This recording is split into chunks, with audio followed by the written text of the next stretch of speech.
शरण सिंह का सफर ताकत, संगठन और प्रभाव का सफर रहा है। संसद की सियासत हो या खेल की दुनिया, उनकी मौजूदगी हमेशा निर्णायक रही। समर्थन भी मिला, विरोध भी मिला और विवाद भी, लेकिन राजनीति में इतने लंबे समय तक टिके रहना भी अपने आप में शक्ति का परिचायक है। आज जब उत्तर प्रदेश की राजनीति एक बार फिर से बदलाव के दौर में है, चुनाव बेहद करीब है, 2027 की लड़ाई की पटकथा लिखी जा रही है, तो आज चर्चा विचित्रा में हम जानेंगे ब्रजभूषण शरण सिंह का पक्ष, उनका सफर, उनके जवाब और मौजूदा वक्त में हम देख रहे हैं यूजीसी को लेकर, ब्राह्मण ठाकुर को लेकर और हाल ही में हम सब ने प्रयागराज में देखा शंकराचार्य को लेकर जिस तरह का विवाद है, उसमें नेताजी का पक्ष क्या है। 6 बार के आप सांसद रहे हैं, पूर्वांचल की जमीन पर आपका दबदबा है और भारतीय जनता पार्टी ने 2024 का टिकट भले ही ना दिया हो, लेकिन उसको भी इस बात का ज्ञान रहा कि अगर इनको या परिवार को मौका नहीं दिया तो फिर जमीन पर स्थिति क्या बन सकती है। बहुत बहुत स्वागत है आपका एबीपी न्यूज पर। कैसे हैं आप सर? बहुत बढ़िया, बहुत बढ़िया। सोशल मीडिया के सेंसेशन हमेशा बने रहते हैं, खुशी मिलती है, खुद करवाते हैं या क्या? नहीं, मैं कोई मैनेजमेंट नहीं है, कोई मैनेजमेंट नहीं है। इंस्टाग्राम युवाओं का है, लेकिन उठाकर देख लो आपके तमाम वीडियोस उस पर वायरल होते रहते हैं। ये होते रहते हैं, लोग आते रहते हैं, बनाते रहते हैं और यहाँ तक कहते हैं हमको वायरल कर दीजिए। तो हम तो इस दुनिया से बहुत दूर हैं, लेकिन लोग करते रहते हैं। खुशी तो मिलती होगी ना, इतना वायरल नेताजी बैठ के रील्स देखते हैं अपने कि मैंने कहा, लोगों ने क्या रिएक्ट किया उस पर? नहीं, मैं बड़ी रियल लाइफ जीता हूँ। मैं जल्दी खुश और या दुख मैं अपने जहन में नहीं उतारता, मैं रियल लाइफ जीता हूँ। हाल के दिनों में हमने देखा कि कैसे यूजीसी को लेकर देश भर में और खासतौर से उत्तर प्रदेश में विवाद जब गहराया, उसके बाद आपने जाकर कलराज मिश्र से मुलाकात भी की थी, उनके पैर भी छुए, तस्वीरें वायरल हुई। यूजीसी पर क्या सरकार ने बड़ी गलती कर दी है? देखिए, मैं नहीं जान पाता, मैं जानने की बहुत कोशिश की कि ऐसा क्यों हुआ। अब जैसे एक चर्चा ये भी है कि जो ड्राफ्ट कमेटी थी जिसमें कर्ण भूषण का भी नाम लिया जाता है कि उन्होंने भी साइन किया है और एक पिता पुत्र अलग हैं, दूसरे अलग हैं। ठीक है, ऐसी कोई कमेटी ने सिफारिश ही नहीं किया है। आप तो बहुत पढ़ी लिखी हैं, आपने देखा हो दिग्विजय सिंह ने, उसके चेयरमैन थे, उन्होंने निकाल करके दे दिया। कमेटी की सिफारिश तो कुछ और थी। हाँ बिल्कुल और थी। और ये कहां से जोड़ा गया, किसने जोड़ा, क्यों जोड़ा, किस बात की आवश्यकता थी? तो ये चूक तो बहुत बड़ी हो गई, ये चूक तो बहुत बड़ी हो गई। और देखिए, हमारा सवाल नहीं है कि हमने विरोध किया, हमारा सवाल नहीं है। मैं गांव से जुड़ा हुआ, कोई बचा ही नहीं जिसने विरोध न किया हो, कोई बचा ही नहीं। और जिनका फेवर दिखाया गया है कि दलित समाज या पिछड़े समाज का जो फेवर दिखाया, वो भी विरोध में है, वो भी विरोध में है। और केवल विरोध में नहीं है। कौन नहीं है विरोध में? जो ये गैंग काम करती है। और मैं दोनों तरफ के लोगों को कहना चाहता हूं, आपके माध्यम से अपील करना चाहता हूं कि भाई, ये यूजीसी का क्या प्रभाव है, इसको गांव में जाओ और समझो कि क्या दलित समाज या पिछड़ा समाज ऐसा कानून चाहता है? नहीं चाहता है। तुम दिल्ली में 15 लोग इकट्ठा होकर के हंगामा कर रहे हो कि नहीं, दलित समाज भी अब इसके विरोध में आ रहा है। ऐसा है ही नहीं है इसमें। और मैंने देखिए, जब इंदिरा जी इमरजेंसी लाई थी तब उस समय मैं चौरी चौरा में था और उस समय हम लोग इंटर में थे, थोड़ा समझदार हो गए थे। और वहां आपने नाम सुना होगा, एक नेता हुए रविंद्र सिंह, छात्र नेता हुए, बड़े बहुत अच्छे नेता हुए। और उस समय हम लोग उनके टच में भी थे, हम लोगों को भी इमरजेंसी। लेकिन इमरजेंसी में इतना तीव्र विरोध नहीं था जितना तीव्र विरोध इस बार हुआ। इतना तीव्र विरोध मैंने इमरजेंसी में नहीं देखा जितना तीव्र विरोध यूजीसी को वो करंट की तरह फैल गया, गांव करंट की तरह। और अभी मैं आने के पहले 3 दिन गांव में गया था। मेरा एक वो है कि मैं सुख दुख में 1-2 दिन बाद पहुंचूं, लेकिन दुख में जरूर पहुंचता हूं। एक जगह पर से गांव में जाड़े का समय कोहरा बढ़ता है, सब जात के एक मैंने इतना तीव्र विरोध नहीं देखा। लेकिन ये कहा जाता है ना कि 10% लोगों ने 90% लोगों का हक मार लिया, तो अब बहुत जरूरी है इनको सबक सिखाया जाए। किसने हक मार लिया? ब्राह्मण ठाकुर वैश्य और अपने एक और भूमिहार लोग। ये तो मतलब जो विरोध हो रहा है राजधानी दिल्ली में, हम लोग राजधानी दिल्ली में जो विरोध हो रहा है वो कुछ प्रोफेशनल लोग हैं। और उधर भी है इधर भी है। मैं आपके माध्यम से कहना इधर भी मतलब किधर? इधर भी बीजेपी जो सवर्ण के नाम पर बना रहे हैं इधर अच्छा, भी। मैं आपके चैनल के माध्यम से कह रहा हूं कि आप रील बनाइए, आप विरोध करिए, लेकिन भाषा का ध्यान रखिए। चाहे सवर्ण समाज की तरफ से रील बना रहे हो या दलित पिछड़े समाज की तरफ से आप रील बना रहे हो, नहीं भाषा तो का गलती ध्यान अब रखिए। रील तो कोई भी नहीं, बनाए, नहीं, बट भाषा- गलती तो सरकार ने की है ना। भाषा- अगर आप हिंदुत्व की बात करते हैं, जातियों को जोड़ने की बात करते हैं, अचानक से एक ऐसा नियम लेकर आया जाएगा जिसमें 10% को छोड़कर 90% लोगों का पूरा ख्याल, और कहा जाएगा इन 10% को तो सबक सिखाना बहुत ये जरूरी है। 10% है। वो कहा तो यही जा रहा है कि 10% कौन कह रहा है? कितने हैं? हम 10% हैं केवल। आप बताएंगे ना नहीं, कितने आप हैं? मैं नेतागिरी आप करते हैं तो नहीं, आप भी बताएंगे कितने हम फीसदी 10% हैं? हैं। कितने हैं? सवर्णों की तादाद कितनी है देश में? देखिए, मैं डाटा लेकर के नहीं बैठा हूं, लेकिन 10% नहीं है, 20% नहीं है, 30% नहीं है, इससे भी ज्यादा हाँ, है। ये सब जोड़ा जाएगा तो बराबर बराबर निकलेगा। 30% से भी ज्यादा आबादी होगी निकलेगा, सवर्णों ज्यादा की। निकलेगा, ज्यादा निकलेगा। गलतफहमी फैलाई जा रही है कि 10%, 20%, 30%। 10, 20, 30% का सवाल नहीं है, ज्यादा निकलेगा। जैसे कुर्मी समाज है, पटेल समाज गुजरात में, ये क्या है वहां पर? सामान्य है। सामान्य वर्ग। तो आप एक तरफा क्यों देखते हैं? उत्तर प्रदेश में भी खासतौर से, अगर मैं बीजेपी, आप ठाकुर नेता हैं, ब्राह्मण और ठाकुरों के बीच भी यहां पर, अगर मैं आपको थोड़ी देर के लिए छोड़ भी दूं, मुझे पता है कि आप स्वीकार नहीं करेंगे। आपने खुद ही कहा कि मेरे संसदीय क्षेत्र में तो 19-20% ब्राह्मण है, 8-9% ठाकुर हैं, और उनका भी एक मुश्त वोट आपको मिलता रहा है। लेकिन क्या ब्राह्मण वर्सेस ठाकुर की लड़ाई भी उत्तर प्रदेश में चल रही है? कभी नहीं थी। अभी तो है ना? नहीं है, नहीं है, नहीं, कभी नहीं थी। कुछ लोगों के व्यक्तिगत मसलों से ये नहीं माना जाता है। जैसे मैं, आप फिर उसी विषय में मार रहा हूं, मैं गोंडा जनपद में 5वें नंबर का वोट ठाकुर का है, 5वें नंबर जी, 5वें नंबर का। और 6 बार मैं सांसद बना, 1 बार मेरी पत्नी सांसद बनी, और 1 बार मेरा बेटा सांसद बना। तो ये 8 बार हो गया, तो 40 साल हो गया। तो अगर ब्राह्मण ठाकुर की लड़ाई होती तो मैं 40 साल से एमपी कैसे बन रहा हूं? अरे अभी देखने को मिल रही है ना, कभी नहीं। ब्राह्मण और ठाकुर की लड़ाई। ना, कोई नहीं। ब्राह्मण 40 विधायक मिलकर बैठक क्या कर लें, उस पर हंगामा मच जाता है। क्या चल क्या रही है बीजेपी? क्या गलत किया? बैठक करके क्या गलत किया? तो ये तो आप अपने अध्यक्ष जी से पूछिए। तो मैंने तो कहा ना कि बैठक करने में क्या, मैंने तो बोला ना ऑन कैमरा कि इसमें क्या गलत है। अगर बैठ करके, अब संजोग से आप मेरा इंटरव्यू ले रही हैं, अब आप भी सवर्ण है, मैं भी सवर्ण हूं। अब कल कोई कहा कि चित्रा त्रिपाठी जी गई और सवर्ण का मामला था, और वो भी गोरखपुर के पढ़े थे, और वो भी गोरखपुर की रहने वाली है, जोड़ दिया। तो इसमें क्या है? जोड़ने तो कुछ दुनिया है, ये कहेगी। लेकिन देखिए, ब्राह्मणवाद, ठाकुरवाद, कुछ घटनाएं क्षत्रियों के बीच में भी घटती हैं, कुछ घटनाएं सबके बीच में घटती हैं। अब जैसे जिस दौर की हम बात कर रहे हैं, सबसे बड़ा चर्चित दौर था गोरखपुर का जी। और ये था, आप मान कर चलिए कि 80 के दशक को कह लीजिए, वीरेंद्र शाही और हरिशंकर तिवारी वाला। अच्छा, अब देखिए, हरिशंकर तिवारी के पक्ष में जितनी हत्या करने वाले लोग थे, सब गाजीपुर के थे, और सब ठाकुर थे। हरिशंकर तिवारी के राइट हैंड कृष्णकिंकर सिंह थे, बस्ती वाले, उनके। अब उधर रविंदर सिंह के, खैर वो नहीं रहे, उनके राइट हैंड विश्वकर्मा द्विवेदी थे, उनके राइट हैंड राजमणि पांडे थे, उनके राइट हैंड शीतल पांडे थे। आज भी संबंध चल रहा है। अब ये नहीं देख रहे हैं, ऊपर ऊपर ठाकुर बावन देख रहे हैं। आज भी जाकर के देखिए कि हरिशंकर तिवारी के लिए सबसे ज्यादा हत्या ठाकुरों ने किया। मकनू, साधु, जिसके बाद में ब्रजेश सिंह से उनका झगड़ा हुआ, वो सब हरिशंकर तिवारी के लिए हत्या किए।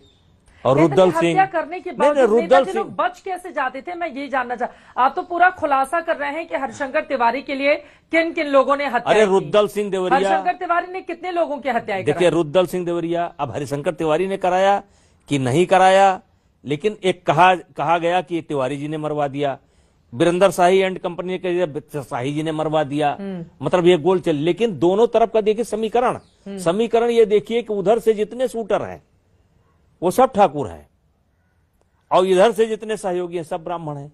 तो अब लेकिन नाम दिया जाता है वीरेंद्र शाही और हरिशंकर तिवारी। अगल बगल नहीं देख रहे हो कि उनके हरिशंकर तिवारी के बगल में कृष्णकिंकर सिंह। तो ये कभी नहीं था। कुछ लोगों को ले करके आप पूरे समाज को नहीं बांट सकते हैं। समाज हमारा कभी नहीं बटा। आपने कब कब गोली चलाई? मेरे जीवन में केवल एक अवसर आया है।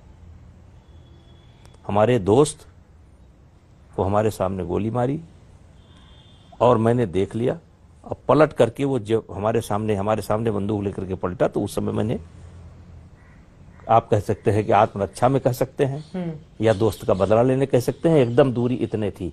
मैंने एक हत्या हमारे हाथ से हुई है। उसकी सजा?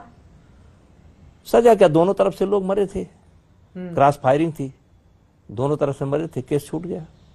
कभी पछतावा होता है तो कि काश ऐसा नहीं हुआ होता? ना ना ना ना ना, पछतावा नहीं होता है? नहीं नहीं, वो सवाल है। आपने एक आदमी की जान ले ली, आपको पछतावा नहीं होता है? अरे भाई, अब आपको कोई मार दे और मैं उसको ना मारूं?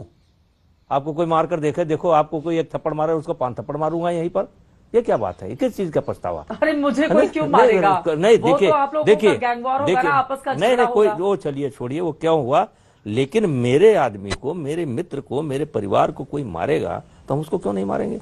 1.5 करोड़ रुपए का घोड़ा किसी ने आपको गिफ्ट किया है, मतलब बताइए 1.5 करोड़ में यहाँ पर तो मध्यम वर्गीय परिवार के 4 घर बन जाएंगे। देखिए 1.5 करोड़, 10 कम से कम गाड़ी 10-15 खरीदी जा सकती है। आपके पास एक घोड़ा है 1.5 करोड़ का। देखिए 1.5 करोड़ का है कि 20 लाख का है, देने वाला 1.5 करोड़ बताया तो हम उसको मान करके बैठे हैं। और ये जो घोड़े, ये रेस वाले जो होते हैं थोड़ा महंगे होते भी हैं, तो 1.5 का नहीं होगा, 1 का होगा, 50 का होगा।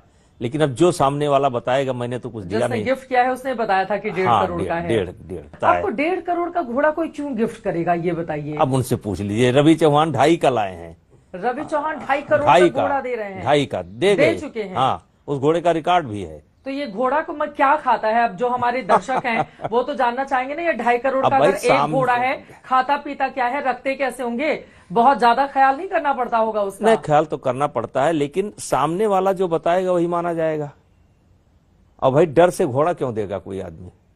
अब आपको लगता है, जैसे आप अन्यथा मत लीजिएगा, आपसे मेरी पहली मुलाकात है जी हैं? हाँ, जो आप आमने सामने पहले इंटरव्यू कई बार जो आप सोचती थी मैं वही हूँ?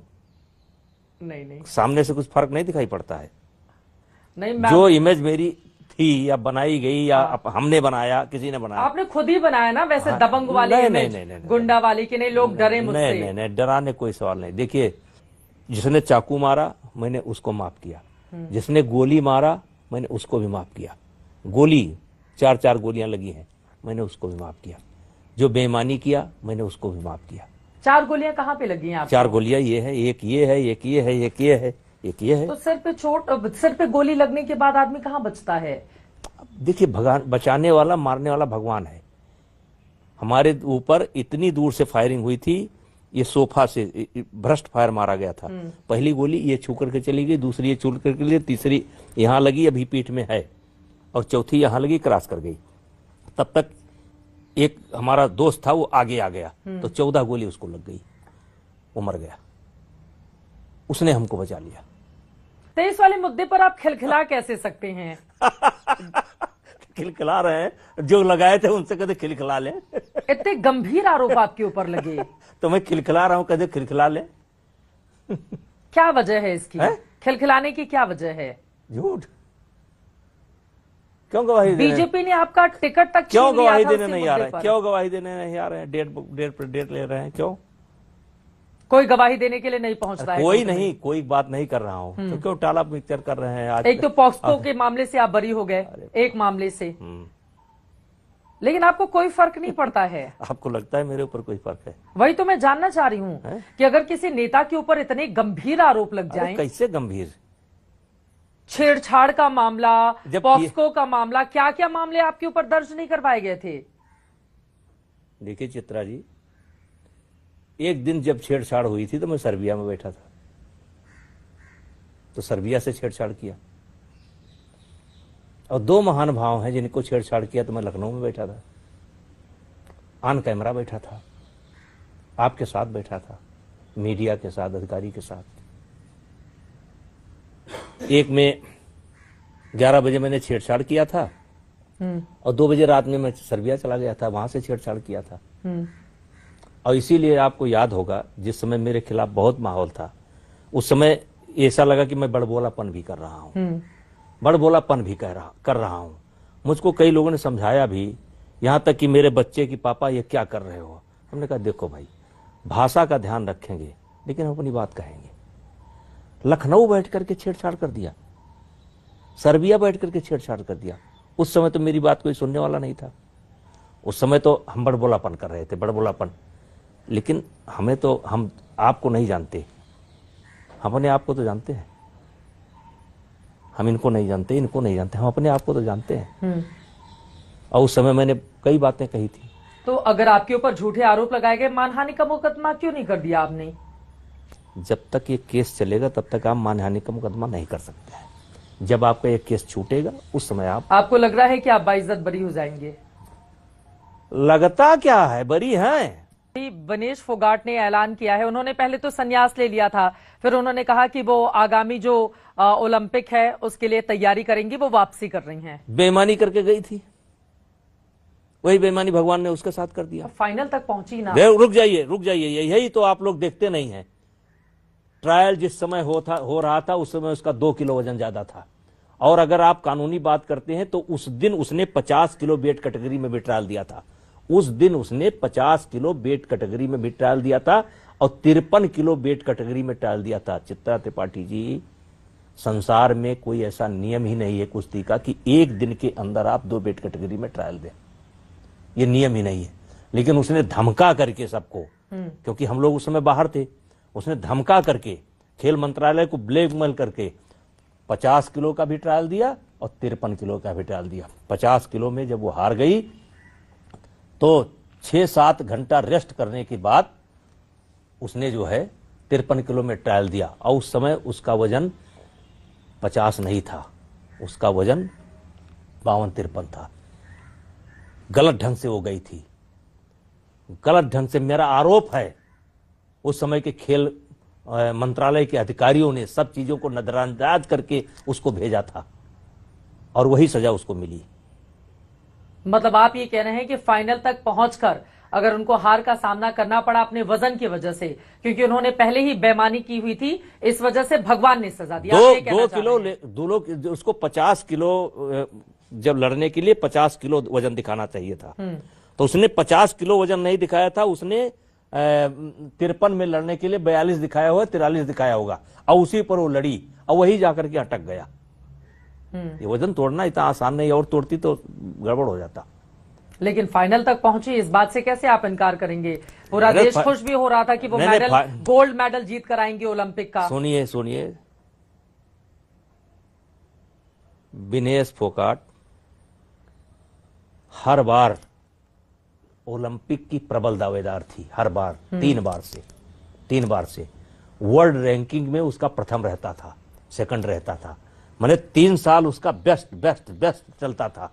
और मेरे यहां जब हम लोग जाते थे कैंप में, कोच या हिंदुस्तान की जनता या खेल के जो लोग हैं, वो सब पहले कहते थे कि विनेश फोगाट का मेडल आएगा। हम भी कहते थे किसी का आए या ना आए, लेकिन विनेश फोगाट का आया था।